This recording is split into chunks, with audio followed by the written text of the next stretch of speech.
안녕하십니까, 명쾌한마 구독자 여러분, 이주영 한의사입니다.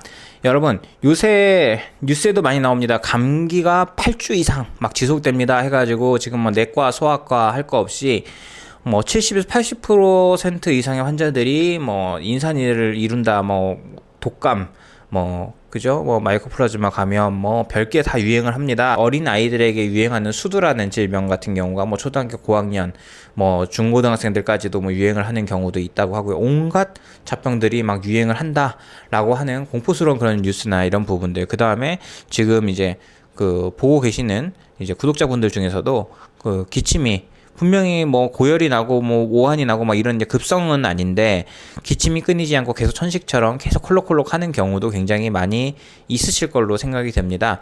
그래서 이런 경우에 사실상 이제 뭐 양악 쪽에서 치료를 하실 때 항생제라든가 소염제라든가 그 다음에 뭐 해열제라든가 진해과담제라든가 이런 걸 사용을 하는데 문제는 뭐냐면 너무 항생제를 오래 복용을 한다는 거예요. 일단은 초기 우리가 어떻습니까? 예를 들어 감기가 오게 되면 기본적으로 고열이 나죠. 고열이 나고 그 다음에 몸에 막 오한이 오면서 통증이 뭐 관절 마디마디가 아프다든가 이런 통증이 옵니다. 그런 경우는 정말로 바이러스의 침범이 맞습니다. 그렇기 때문에 당연히 뭐 독감이나 뭐 이런 부분인지 A형 독감인지 B형 독감인지 아니면 뭐 코로나인지 이런 거 갖다 검사 키트라든가 이런 걸 통해서 검사를 하고요.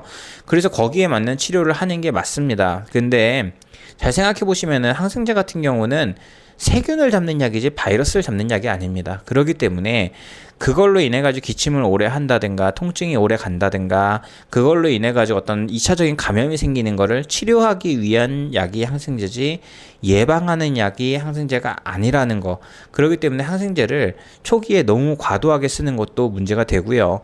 그래서 그게 또 어느 정도 시간이 지나고 나서 몸이 회복할 시간을 줘야 되는데 그런 데다가 항생제를 오래 쓰게 되면 어떻습니까? 장내 세균충 등이 다 망가지게 됩니다. 좋은 균이고 나쁜 균이고 다 초토화되는 거예요.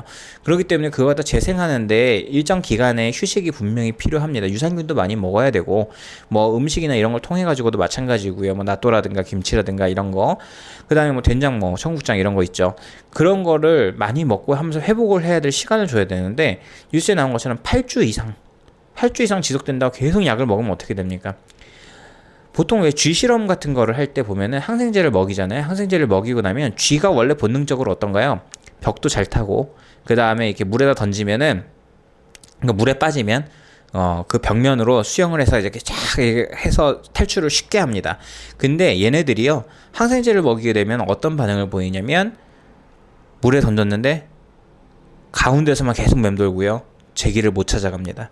그 다음에 벽을 타고 가야 되는 곳에서 길을 못 찾고 헤매고 다시 원래 자리로 돌아간다든가 이런 행동의 반복을 보이게 됩니다.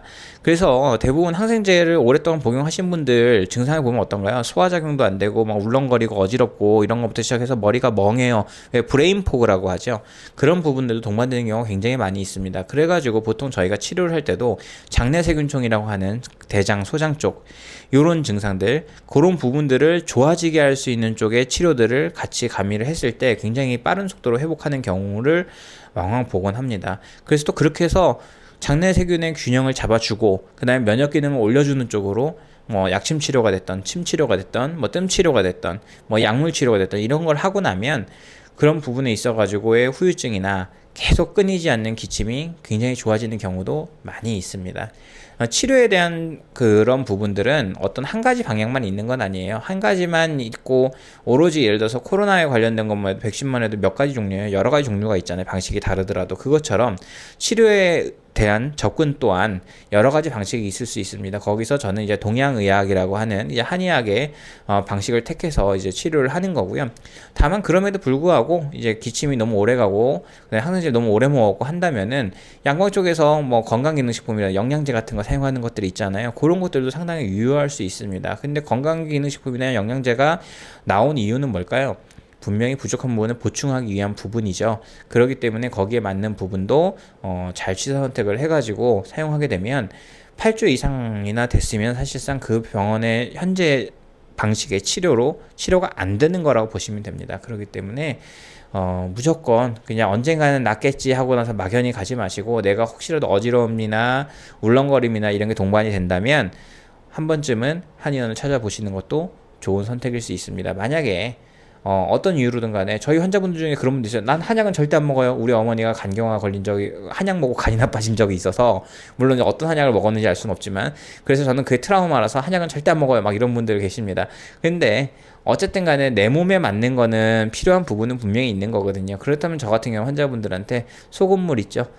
미네랄이 충분히 있는 죽염이라든가 뭐 핑크솔트라든가 아니면 용융소금 같은 거 있습니다.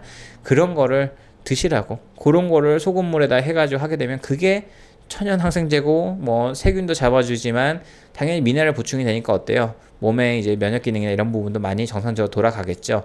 그런데다가 우리가 몸이 많이 아플 때 뭐 맞습니까? 닌겔 맞죠? 닌겔도 결국에 수액을 보충해 주는 거잖아요. 그럴 때 생리식염수, 그죠? 식염, 그죠? 그런데 소금이나 이런 걸 보충해 주는 것도 도움이 될 수 있기 때문에, 만약에 한약이 정말로 싫다라고, 뭐 한방 치료가 정말로 싫다라고 하신다라고 하면 그냥 원리적으로 내 몸에 미네랄 균형이 깨졌고 수분이 부족하니까 소금물을 먹는 것도 괜찮겠구나, 그 정도만 이 영상에서 건져가신다고 해도 나쁘지 않을 것 같습니다. 여러분 구독, 좋아요, 알림 설정 부탁드립니다.